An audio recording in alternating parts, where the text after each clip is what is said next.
Welcome back to Kentucky Sports Television. Joining us now on Skype to help us continue to prepare for the Arkansas-Kentucky game tomorrow is Larry Glover, the host of Larry Glover Live. Thank you for joining us.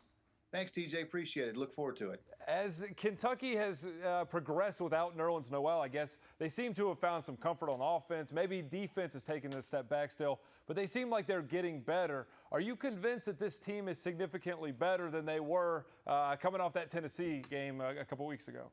Well, I think they're better. I think they've gotten adjusted to playing without Noel, and I think they got adjusted to life, after Nerlens Noel. So I think in that regard, I think they're certainly better. They got a better mindset, and I think also without Nerlens Noel, they realize that if they don't all elevate their games, Kentucky's going to have no chance getting into the NCAA. I think that's motivated them a little bit.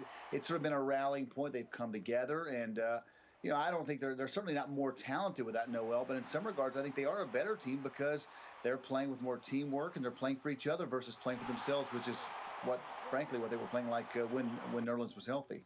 I know you talked about on your radio program, we talked a little bit before we started the interview about the resume, the postseason resume. And Kentucky, of course, is being judged on what they do without Nerlens Noel, and not a lot of opportunity to get some big wins aside from, of course, Missouri and Florida coming up. When you look at where Kentucky is now as a team, maybe not even their resume, but just who they are, their pieces, the way they are playing, where would you put them nationally? How good can they be with what they're doing right now?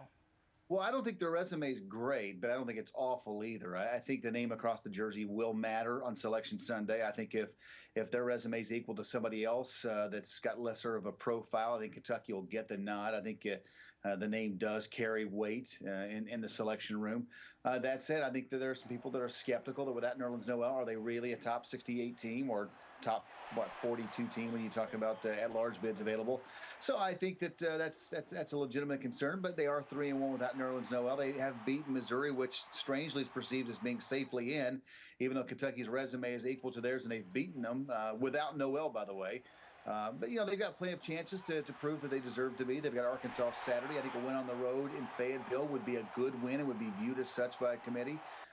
They got Georgia on the road, and a loss would hurt them. A win might help them a little bit. And then obviously the last home game of the year with Florida, win there, and that raises Kentucky's profile significantly. If they would go 3-0, and I'm not sure they will, but or they can even. But if they would go 3-0, I think Kentucky would then at that point going into the SEC tournament would be safely in the tournament field and likely may jump into even maybe a single-digit seed at that particular point because they would have a record that would be comparable to most teams in that 6, 7, 8 range.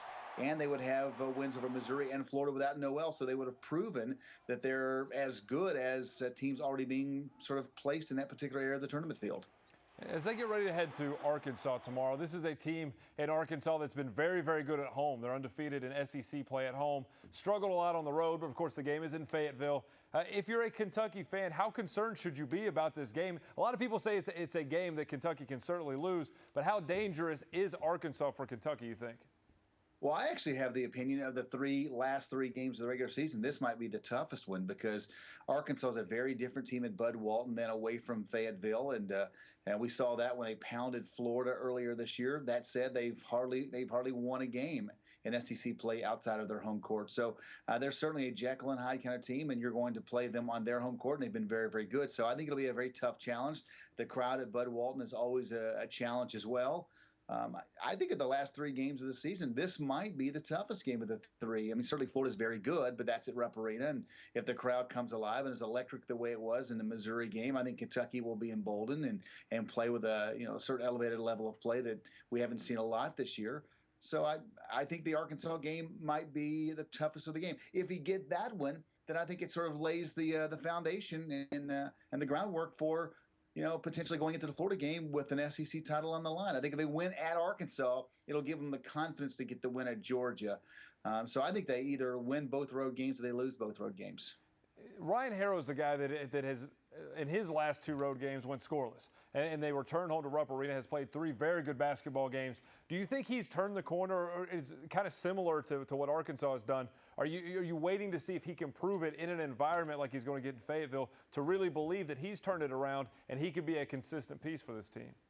Well, I don't know if he's turned it around or not. I think what we're seeing is Ryan Harrow is capable if he's motivated in the right way. He's kind of reminds me of Darius Miller a little bit, where Darius was kind of a passive aggressive guy and would be comfortable in sort of being part of the being a wallflower and just being a complimentary guy. But when Calipari would goad him into being more aggressive and attacking the basket, he would play like a potential All-American type of player. I think Harrow's kind of the same way.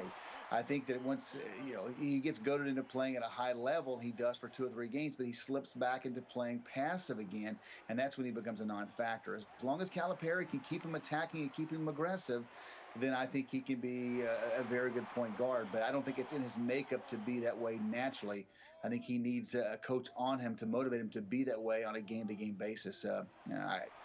If he plays the way he's capable of Saturday and plays with some mental toughness as much as anything, then I think Kentucky's got a chance to win Saturday. But if he goes out and plays passive like he seems inclined to be from most of the time and most of the season, then it could be a long afternoon. It's, of course, going to be a loud atmosphere, a rowdy atmosphere, and it's a homecoming for Archie Goodwin, a guy who has played emotional at times this season, for better and for worse. Is going into this environment where people are going to be on Archie and his emotions are going to be high, is that a good thing for him, a bad thing for him, or do you think it doesn't matter? I think it's a bad thing for him. I think he's a guy that does have trouble with his emotions and trying to do too much. We see that a lot of times in big games, trying to make 4-point buckets and dunking over people in the lane and doing crazy shots, emotional plays. So I think Archie's at his best when the emotion kind of gets taken out of the mix. And it'll be important for Calipari to stay in Archie's ear, to keep focused on winning the game and not getting caught up in the histrionics of where you're playing and the crowd, if they boo him or get on him, to not let that get in his head, to block it out. I think it's going to be very important for him to keep his emotions in check and not get caught up in the gamesmanship of going back home and trying to show up the crowd or maybe trash talk a little bit. Not that he does it a lot, but so I think emotions are going to be a big part of it. I think he needs to keep his emotions in check to have a chance to play well. But I'm reluctant to think that he's going to have a big game on Saturday.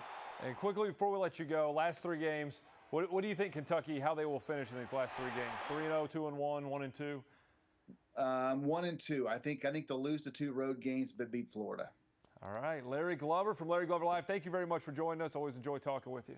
Anytime, TJ. My pleasure.